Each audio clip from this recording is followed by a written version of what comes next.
سنتوں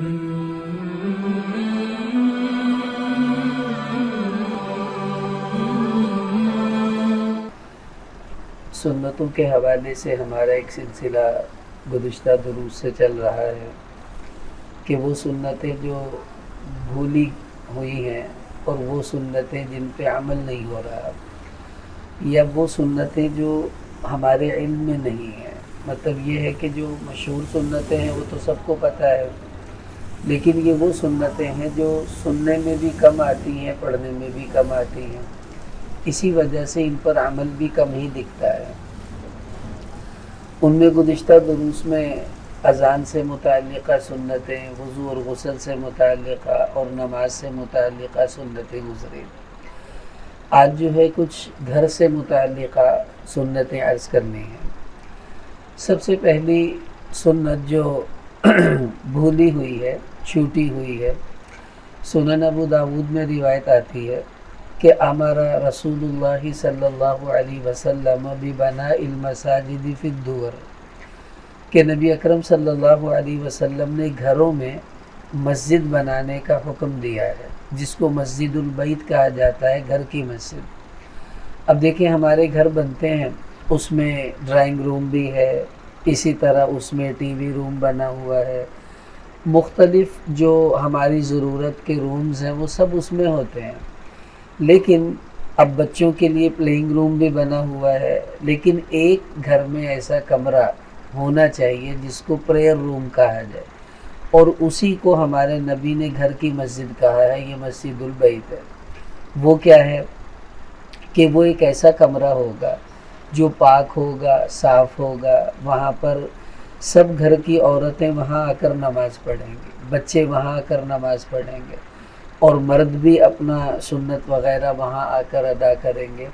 تو اس کو مسجد البیت کہا جاتا ہے۔ گھر میں ایک کمرہ ایسا ضرور ہونا چاہیے۔ اگر آپ کے گھر میں گنجائش نہیں ہے، زیادہ کمرے نہیں ہیں، مطلب کوئی خالی نہیں ہے، تو کوئی بات نہیں، کسی کمرے کا کوئی کونا یا جو برآمدہ ہے اس کا کوئی کونا ایسا بنا دیں جہاں 2-4 مصلے بچھا دیں، اسی کو گھر کی مسجد کا نام دے دیں، اور یہ سنت زندہ ہو جائے گی۔ اب یہ مسئلہ بھی سمجھ لیں، خواتین گھروں میں اعتکاف بیٹھتی ہیں، تو خواتین گھر میں اسی جگہ اعتکاف بیٹھ سکتی ہے جو گھر کی مسجد ہوتی ہے، اسی وجہ سے گھر کی مسجد بنانے کی ضرورت بھی پیش آتی ہے۔ اب جو گھر کی مسجد ہے وہ بدل بھی سکتے ہیں، گرمی میں کسی اور کمرے میں رکھ لیں، سردی میں کسی اور کمرے میں رکھ لیں، تو اس میں آپ کو مکمل اختیار ہے۔ یہ والی مسجد تبدیل نہیں ہو سکتی، گھر والی ہو سکتی ہے۔ اب یہ سنت ہے۔ اب ہم دیکھیں کہ ہم میں سے کس کے گھر میں جو ہے وہ مسجد البیت موجود ہے، کوئی ایسا کمرہ ہے جو ہم نے عبادت کے لیے بنایا ہو، اس میں صرف نماز ہی پڑھی جاتی ہو، عبادت ہی ہوتی ہو۔ ہمارے کچھ دوست انہوں نے ابھی مکان بنائے چند سالوں میں، تو مشورہ کیا، میں نے ان سے یہ والی بات عرض کی، تو الحمدللہ انہوں نے اپنے گھر میں مستقل ایک کمرہ ایسا چھوڑا ہے جو صرف نماز کے لیے ہے، اور اس کے باہر انہوں نے ٹوٹیاں بھی لگا دیں وضو والی، جیسے ہمارے مسجدوں میں وضو خانہ ہوتا ہے۔ تو یہ ایک ضرورت ہے ہمارے گھر کی، اور سنت بھی ہے، اس کو بھائی زندہ کرنے کی ضرورت ہے۔ اب یہ نیا مکان بنا کر ہی زندہ نہیں ہوتی، پرانوں میں بھی ہو جاتی ہے۔ آپ صبح ہی اپنے گھر کا کوئی کمرہ خالی کر کے مسجد البیت بنا لیں، وہ بن جائے گی۔ نہیں بن پاتا تو کسی کونے کو خالی کر لیں، تاکہ وہ جو ایک سنت ہم سے چھوٹ گئی ہے وہ زندہ ہو جائے، کہ یہ بھائی ہمارے گھر کی مسجد ہے، یہاں سب لوگوں کو آ کر نماز ادا کرنی ہے۔ پھر اس سے آپ برکت بھی دیکھیں گے، اللہ کی طرف سے رحمتیں بھی آئیں گی۔ کتنے افسوس کی بات ہے کہ ہم ٹی وی روم بنا رہے ہیں، حالانکہ اس کی ضرورت نہیں ہے، نہ ہی وہ کوئی مناسب عمل ہے کہ سب گھر والے بیٹھ کر فلم دیکھیں گے، ڈرامہ دیکھیں گے۔ یعنی نافرمانی کے لیے ہمارے پاس ایک کمرہ خالی کرنے کے لیے گنجائش نکل آتی ہے، اور عبادت کے لیے کہتے ہیں جی کہاں سے کمرہ نکالیں۔ یہی افسوس ہے، یہی دکھ ہے کہ اللہ سے ہم کتنا دور ہو گئے۔ تو اس کی ہم سب بھائی نیت کر لیں۔ دوسری سنت گھر کی، نبی اکرم صلی اللہ علیہ وسلم کے بارے میں آپ علیہ السلام نے فرمایا، صحیح بخاری میں حدیث آتی ہے کہ اجعلوا صلاتکم فی بیوتکم من صلاتکم وَلَا تَتَّخِذُوهَا قُبُورًا، کہ اپنے گھروں کو قبرستان نہ بناؤ بلکہ اپنے گھروں میں نماز کا کچھ حصہ ادا کیا کرو۔ یہ مردوں کو حکم دیا گیا۔ اب دیکھیں عورتوں نے تو گھر میں پڑھنی ہے، وہ تو پڑھ رہی ہیں، لیکن مردوں کو ہمارے نبی نے فرمایا اپنے گھروں کو قبرستان نہ بناؤ، یعنی جیسے قبرستان میں نماز نہیں پڑھ سکتے تم گھر میں بھی نہیں پڑھتے ہو، اپنی نماز کا کچھ حصہ بچا کر گھر میں ادا کیا کرو۔ اب وہ کون سا حصہ ہے؟ صحابہ کرام حضور کے زمانے میں مسجد میں صرف فرض پڑھنے کے لیے آتے تھے، سنتیں اور نفل وہ اپنے گھروں میں ادا کیا کرتے تھے، اور خود ہمارے نبی صلی اللہ علیہ وسلم بھی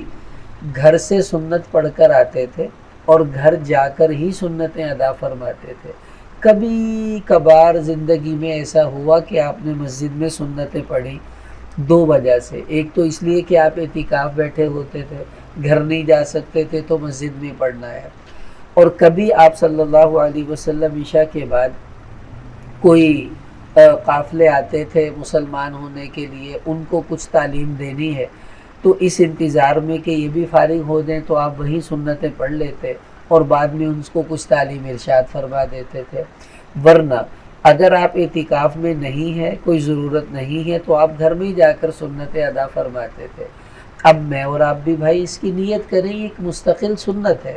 کہ گھر سے نماز پڑھ کر آنا اور بچی ہوئی نماز گھر جا کر ادا کرنا۔ اب یہ مسئلہ سمجھ لیں، اگر آپ کو یہ ڈر ہے کہ میں اگر گھر جا کر پڑھوں گا تو راستے میں بہت سی چیزیں دیکھوں گا تو میری نماز میں گھر جاتے تک بہت خلل آ جائے گا، یا گھر میں ایسا ماحول نہیں ہے کہ وہاں نماز کے لیے مناسب جگہ آپ کو مل رہی ہو، یا آپ کو یہ ڈر ہے میں راستے میں کسی کام میں پھنس گیا تو میری سنتیں رہ جائیں گی، تو ان 3-4 وجوہات کی وجہ سے بہتر ہے آپ مسجد میں ہی سنتیں پڑھ کر چلے جائیں، اور آپ کا گھر اگر بالکل قریب ہے تو پھر گھر میں ہی جا کر پڑھ لیں۔ تو اب یہ سنتیں کم از کم ہم عادت تو بنائیں نا جی، کسی ایک نماز میں عادت بنا لیں۔ مثلا فجر کی نماز کے لیے آتے ہیں تو گھر میں وضو کر کر سنتیں گھر میں پڑھ کر پھر نماز کے لیے آ جائیں، یوں آپ کی ایک نماز کی عادت پکی ہو گئی ہے۔ پھر رفتہ رفتہ باقی نمازوں میں بھی ہم کوشش کرنا شروع کر دیں، اور یہ واقعی بڑی سستی ہے۔ اب دیکھیں نا، گھر میں جب بیٹی دیکھے گی میرے ابا جی نماز پڑھ رہے ہیں، چھوٹے بچے دیکھیں گے ہمارا باپ گھر میں نماز پڑھ رہا ہے، تو انہیں بھی نماز پڑھنے کی ترغیب خود بخود مل جائے گی اور وہ بھی پڑھنا شروع کر دیں گے۔ اس لیے مردوں کو گھر میں نماز کی عادت بنائیں۔ اب تہجد گھر کی نماز ہے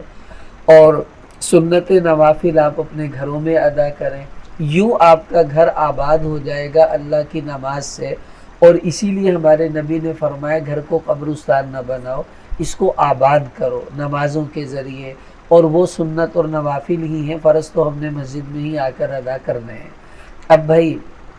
اس کی بھی نیت کریں کہ اس سنت کو بھی زندہ کرنے کا اہتمام کریں، تاکہ ہمارے گھر اس سنت سے آباد ہو جائیں اور ہمیں اس کا اجر جو ہے وہ ملنا شروع ہو جائے۔ تیسری گھر کی سنت حدیث میں آتا ہے، صحیح بخاری میں حدیث آتی ہے، حضرت عائشہ رضی اللہ تعالیٰ عنہ سے پوچھا گیا کہ ما کان النبی صلی اللہ علیہ وسلم یصنع فی بیتہ، کہ حضور گھر میں کیا کیا کرتے تھے، آپ بتائیں آپ کے گھر کی معمول کیا تھے؟ تو حضرت عائشہ رضی اللہ تعالیٰ عنہ فرماتی ہیں کان یکون فی محنت اہلہ، کہ حضور جب گھر میں آتے تو آپ اپنی بیویوں کے ساتھ گھر کے کاموں میں ان کی مدد فرمایا کرتے تھے، یعنی گھر کے کاموں میں ان کے ساتھ شریک ہو جاتے تھے۔ اب بیوی جھاڑو دے رہی ہے تو ہمارے نبی ان کے ہاتھ سے جھاڑو لے کر خود دینا شروع کر دیتے، وہ برتن دھو رہی ہیں تو ہمارے نبی ان کے ساتھ مل کر برتن دھلوا دیتے، مطلب جس کام میں وہ لگی ہوتی تو ہمارے نبی ان کا ہاتھ بٹاتے تھے۔ یہ گھر کی مستقل سنت ہے کہ مرد اپنی بیوی کے ساتھ گھر میں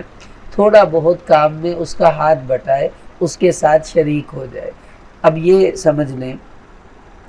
کہ اگر تو آپ کی جوائنٹ فیملی ہے اور آپ کے گھر میں آپ کے والدین بھی رہتے ہیں تو والدین کے سامنے یہ والا عمل نہ کریں۔ کیوں؟ اگر آپ ماں کے سامنے باپ کے سامنے برتن دھو رہے ہوں گے تو ماں کہے گی میں بوڑھی ساری عمر برتن دھوتی رہی تب تو تجھے یہ سنتیں یاد نہ آئیں، اب بیوی آ گئی تے ہن تینوں یہ سنتا یاد آ گیا برتن دھونا رہی ہیں، تو وہ الٹا ہی ماحول بن جائے گا۔ یہ سنتیں وہاں ادا کرے جہاں آپ سپریٹ رہتے ہیں، والدین ساتھ نہیں ہیں، یا یوں کر لیں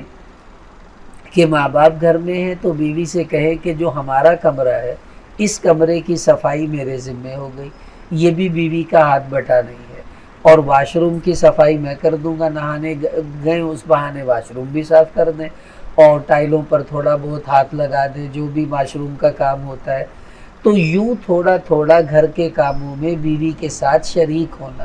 اب وہ بیمار ہے تو آپ اس کے ساتھ مل کر کپڑے دھلوا دیں، وہ بیمار ہے آپ کہیں چلو آج میں روٹیاں بازار سے لے آؤں گا اور سالن میں خود بنا دوں گا، مجھے بھی تھوڑا بہت آتا ہی ہے تو مل جل کر کام کر لیں گے۔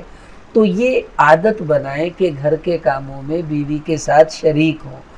اس لیے نہیں کہ میں رن مرید ہوں، اس لیے نہیں کہ لو جی لوگ کہیں گے یہ ایسے نہیں کرتا ہے، اس لیے کہ میرے نبی صلی اللہ علیہ وسلم کا گھر کا یہ عمل تھا۔ ہمارے نبی گھر میں بکری کا دودھ خود نکالتے تھے، اپنا جوتا ٹوٹ گیا خود ہی سی لیتے تھے، کپڑا پھٹ گیا اس کو خود ہی سی لیتے تھے۔ تو یہ چھوٹے چھوٹے کام ہمارے نبی خود فرماتے تھے، تو ہم بھی کر لیا کریں بھائی گھر میں۔ تو گھر میں بادشاہوں کی طرح رہنا کمال نہیں ہے، بلکہ گھر میں خیر خواہ بن کر رہنا یہ کمال ہے، یہی سنت ہے، اور اس کی ہم عادت بنا لیں۔ باقی وہ جو ہوتی ہے گھر کا ماحول کہ لو جی بیوی سر پہ چڑھ جائے گی وغیرہ وغیرہ، کچھ نہیں ہوتا، تھوڑا تھوڑا کام کروانا یہی سنت ہے۔ سارا ہی کام اپنے سر پر لے لینا یہ بھی سنت نہیں ہے، اسے بھی کرنے دیں تھوڑا بہت۔ وہ دو آدمی تھے، ان کی شادی ہوئی، کافی دنوں کے بعد ملاقات ہوئی دوستوں کی، تو ایک دوست کہتا ہے بھائی کیسی گزر رہی ہے؟ وہ کہنے لگا بھائی بڑی اچھی گزر رہی ہے۔ کہتا میں تمہیں پتہ صفائی پسند ہوں شروع سے، تو گھر کی صفائی تو میں خود ہی کرتا ہوں بھائی، باقی بیوی سالن بناتی ہے، اکثر میں اس کو کہتا ہوں کہ سالن میں خود بنایا کروں گا کیونکہ مجھے کسی کے ہاتھ کا کھانا ویسے بھی اچھا نہیں لگتا ہے، اور وہ کھانا کھا رہی ہوتی ہے میں جلدی سے اٹھا کے برتن دھو دیتا ہوں، کپڑے دھونے ہوتے ہیں تو وہ کپڑے نکالتی رہتی ہے، میں نچوڑ نچوڑ کے سکھاتا رہتا ہوں۔ تو یوں بس میں گھر میں مل جل کر لیتے ہیں، اب کر تو سارا خود ہی رہا ہے۔ دوسرے سے پوچھا بھائی تیری کیسی گزر رہی ہے؟ وہ سر کھجا کے کہتا ہے یارا ذلیل تو ہم بھی ایسے ہی ہو رہے پر تمہاری طرح ہمیں بتانا نہیں آتا ہے جیسے تم صفائی سے بتا رہے ہو۔ تو یہ والی کیفیت بھی گھر میں پیدا نہ ہونے دے کہ سارا کچھ آپ ہی کے ذمے ہو، لیکن ہاتھ بٹانا یہ سنت ہے، اس کی کوشش ہمیں کرنی چاہیے۔ اگلی سنت گھر کی ابو داؤد شریف میں روایت آتی ہے، حضرت عائشہ رضی اللہ تعالی عنہ سے پوچھا گیا کہ بِأَيِّ شَيْءٍ يَبْدَأُ النَّبِيُّ صلی اللہ علیہ وسلم اذا دخل بیتا، کہ جب حضور گھر میں آتے تھے تو سب سے پہلا کام آپ کیا کرتے تھے گھر میں آتے ہی؟ تو حضرت عائشہ رضی اللہ تعالیٰ فرماتی ہیں کہ بدأ بالسواک، کہ گھر میں آتے ہی ہمارے نبی سب سے پہلے مسواک کرتے تھے، اس کے بعد باقی کسی کام کو آپ سر انجام دیتے تھے، تو سب سے پہلا کام آپ یہ کرتے تھے مسواک کرتے تھے۔ اب یہ وہ سنت ہے جو آج مٹی ہوئی ہے، اب ہم رات کو سونے سے پہلے برش کر لیتے ہیں اور مسواک جو ہے وضو سے پہلے کرتے ہیں، لیکن یہ جو مسواک والی سنت گھر میں داخل ہوتے ہوئے کرنا، اس کا وضو سے، سونے سے، کسی اور عمل سے تعلق نہیں، یہ گھر کی سنت ہے کہ آپ اپنے گھر کے دروازے کے ساتھ جو بیسن وغیرہ ہے یا آپ کی جیب میں مسواک ہو یا وہاں پڑی ہو تو گھر میں داخل ہوں، اور داخل ہو اب یہ تو سب کو پتہ ہے دایاں پاؤں رکھنا ہے، سلام بھی کرنا ہے، دعا بھی پڑھنی ہے، یہ معروف سنتیں ہیں، لیکن مسواک والی سنت یہ مشہور نہیں ہے، یہ غیر مشہور سنت ہے، ہم اس بیان میں اسی کا تذکرہ کرتے ہیں۔ تو اب وہ مسواک گھر میں داخل ہوتے ہی اس کی عادت بنائیں کہ ہم اس کو کسی مناسب جگہ رکھیں یا جیب میں رکھیں، تو داخل ہوتے ہی سب سے پہلے مسواک کریں، اس کے بعد پھر جو کام کرنا ہے وہ کریں۔ آج ہی سے اس کی عادت بنا لیں گے تو بھائی یہ بن جائے گی، اور یہ وہ سنت ہے جو اب ہمیں دکھتی نہیں ہے، بس یہ سمجھ لیں مٹنے والی سنت ہے، اس کو بھی زندہ کرنا بہت ضروری ہے۔ اسی طرح ایک اور سنت صحیح مسلم میں روایت آتی ہے، نبی اکرم صلی اللہ علیہ وسلم کے پاس حضرت فاطمہ رضی اللہ عنہ تشریف لے گئی اور حضرت علی رضی اللہ تعالیٰ عنہ بھی گئے۔ اصل میں کچھ غلام خادم آئے تھے آپ علیہ السلام کے پاس جنگ میں سے قید ہو کر، انہوں نے سوچا چلو ہم بھی لے لیں، گھر کے کاموں میں کچھ مدد بھی مل جائے گی، تو پھر وہاں رش تھا، انہوں نے بات نہیں کی، واپس آ گئے۔ رات کو حضور گھر تشریف لائے فاطمہ کے، یہ حضرات بستر میں تھے، آپ علیہ السلام نے فرمایا بس لیٹے رہو، اٹھو نہیں۔ کیسے آئے تھے؟ عرض کیا جی وہ خادم لینے آئے تھے۔ آپ صلی اللہ علیہ وسلم نے فرمایا میں تمہیں خادم سے اچھی چیز بتاؤں، ایسا کیا کرو جب رات کو سونے لگو بستر پر تو 33 مرتبہ سبحان اللہ، 33 مرتبہ الحمدللہ اور 34 مرتبہ اللہ اکبر پڑھ لیا کرو، فَهُوَ خَيْرٌ لَكُمَا مِنْ خَادِمٍ، یہ والے کلمات خادم سے بہت زیادہ بہتر ہیں۔ اب یہ مسئلہ سمجھیں کہ یہ سنت کیا ہے۔ ہم لوگ نماز کے بعد بھی یہ پڑھتے ہیں 33 دفعہ سبحان اللہ، اور مشہور یہ ہے کہ یہ تسبیحات فاطمہ ہیں جو نماز کے بعد پڑھی جاتی ہیں، حالانکہ ایسا نہیں ہے، یہ اچھی طرح سمجھ لیں۔ ہر نماز کے بعد جو 33 دفعہ سبحان اللہ، 33 دفعہ الحمدللہ اور 34 دفعہ اللہ اکبر پڑھتے ہیں، یہ تسبیحات فاطمہ نہیں ہے، کیونکہ ہمارے نبی علیہ السلام نے سیدہ فاطمہ رضی اللہ عنہ کو یہ نہیں کہا تھا کہ تم نے ہر نماز کے بعد یہ پڑھنا ہے، یہ تو نماز کے بعد کی تو بات ہی نہیں ہے، ان کو تو کہا تھا سونے سے پہلے پڑھنا ہے، اور یہ جو سونے سے پہلے بستر پر آ کر یہ پڑھیں گے تو یہ تسبیحات فاطمہ یہ ہے۔ پھر یہ نماز کے بعد کیا ہے بھائی؟ اس کو کہتے ہیں تسبیحات فقراء۔ صحیح بخاری میں حدیث آتی ہے، فقیر صحابہ ہمارے نبی کی خدمت میں آئے، آ کے عرض کیا یا رسول اللہ، یہ جو مالدار صحابہ ہیں یہ تو بڑے بڑے جنت کے درجے لے کے بھاگ گئے، ہمارے ہاتھ تو کچھ نہ آیا۔ ہمارے نبی نے پوچھا وہ کیسے؟ کہنے لگے یا رسول اللہ وہ تو مالدار ہیں، صدقہ دیتے ہیں، زکوٰۃ دیتے ہیں،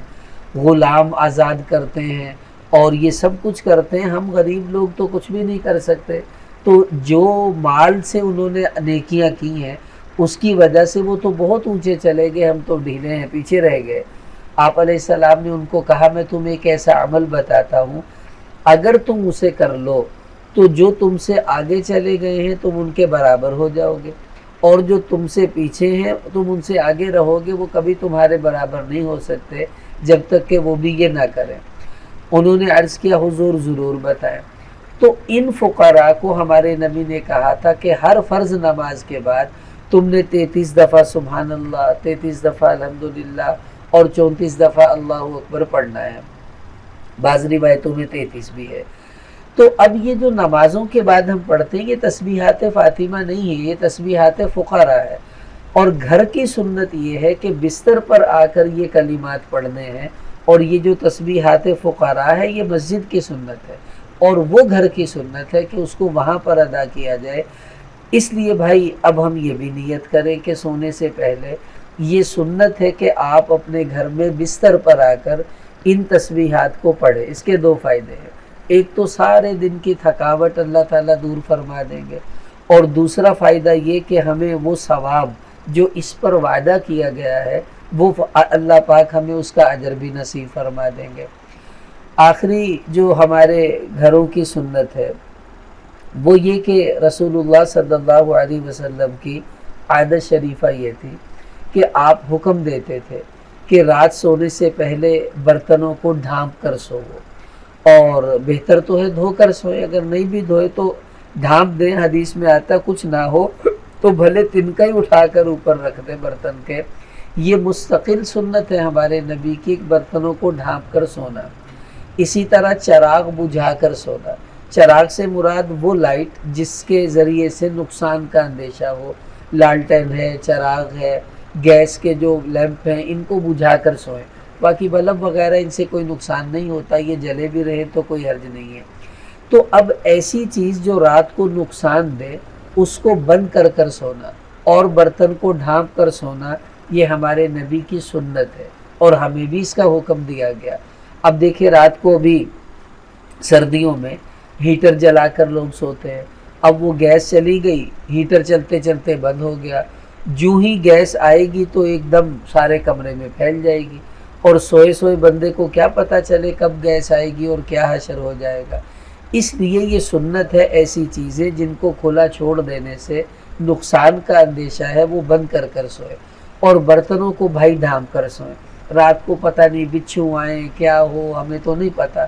اب اگر ہم نے نہیں ڈھانپے تو خدا نہ خواستہ کوئی زہر یا کوئی ایسا نقصان دہ چیز جو ہمیں بعد میں تکلیف کا سامنا کرنا پڑے،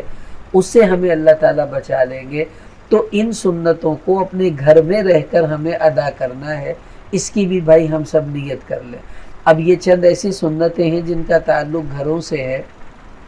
اور عموماً یہ معروف نہیں ہے، اور عموماً ان پر عمل بھی نہیں ہو رہا.